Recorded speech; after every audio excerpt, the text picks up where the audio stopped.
ए दुनिया केड़े अजब आउ ताठू भी अधिक अजब ए लोक निज स्वार्थ ही केवल देखती।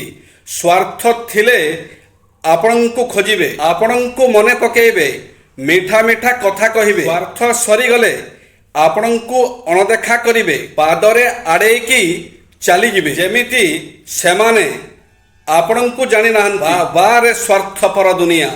मिछेई स्त्रीर पांचोटी लक्षण। निज स्वामी को मिछ कहूथबा स्त्री भल अभिनय करि पारे। से केबे भी निज स्वामी को गुरुत्व दिए ना, सब बेले निज स्वामी उपरे रागी था। सेमिति महिला माने पर पुरुष सहित संपर्क रखि थांती आउ निज परिवार को पूरा नष्ट करि दियंती। ससुरंक सेवा करि न थांती, सब बेले मोबाइल रे व्यस्त रहन। घरर समस्त टंका को नष्ट करि दियंती आउ परिवार को बर्बाद करि दियंती।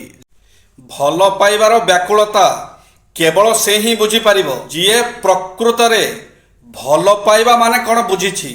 आपण भल पाइबारे कौन पांतु कि न पांतु, किंतु आपण निश्चित भावरे जंत्रणा एवं आखिर लुह उपहार पाइबे। जय श्री जगन्नाथ।